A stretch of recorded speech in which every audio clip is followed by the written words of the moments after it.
సంగమేశ్వరం అనగానే మనకు గుర్తుకు వచ్చేది సప్త నదుల సంగమము, వేప చెట్టుతో ప్రతిష్ఠించినటువంటి శివలింగము.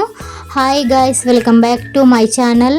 ఈరోజు మేము ఎక్కడికి వెళ్తున్నామంటే సంగమేశ్వరంకి వెళ్తున్నాము.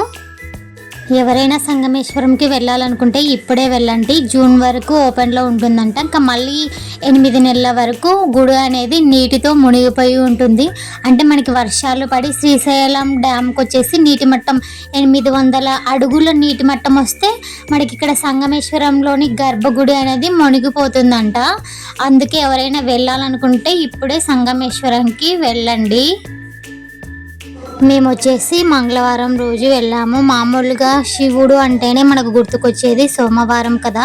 నాకెందుకో ఇక్కడికే కాదు ఎక్కడికి ఏ గుడికి వెళ్ళినా కానీ విశిష్టం ఉన్న రోజు కంటే మామూలుగా ఉన్న రోజుకే వెళ్ళడం ఇష్టము. ఎందుకంటే విశిష్టత ఉన్న రోజు జనాలు ఎక్కువ రద్దీగా ఉంటారు. మనం వెళ్ళిన గుడి అక్కడ దేవుణ్ణి కానీ చూడలేమన్నమాట. మామూలుగా రద్దీ లేని సమయంలో వెళ్ళామనుకో ప్రశాంతంగా దేవుణ్ణి చూసుకొని రావచ్చు అనేది నాకు ఒక ఫీలింగ్ అనమాట.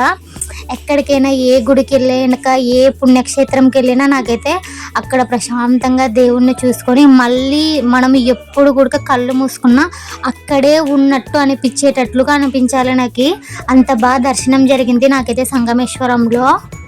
సంగమేశ్వరం యొక్క విశిష్టత అక్కడ ఉన్న మొత్తం వీడియో తీసి లాంగ్ వీడియో పెట్టాను. దయచేసి అందరూ లాంగ్ వీడియో చూడండి ప్లీజ్ అండి. Like and subscribe. ఇక్కడ దర్శనం జరిగిన తర్వాత నెక్స్ట్ వచ్చేసి కొలన్ భారత్కి వెళ్ళాము. ఎవరైనా కానీ సంగమేశ్వరంకి రావాలి అనుకునే వాళ్ళు ముందుగానే సంగమేశ్వరం టు కొలన్ భారతికి రెండిటికి దర్శనం చేసుకొని వచ్చేటట్లు చూసుకొని రండి.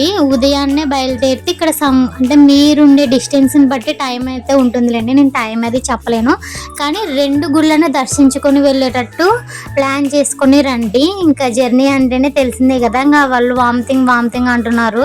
ఇంకా కొద్దిసేపుకి ఇంకా నాకు కానీ వామిటింగ్ అయ్యి ఇంకా మొత్తము టవల్తో చుట్టేసుకున్నాను అనమాట. ఇంకా నాకు ఏసీ అంటే పడదు. ప్లీజ్ అండి like and subscribe. Bye guys. Long video చూడండి ప్లీజ్.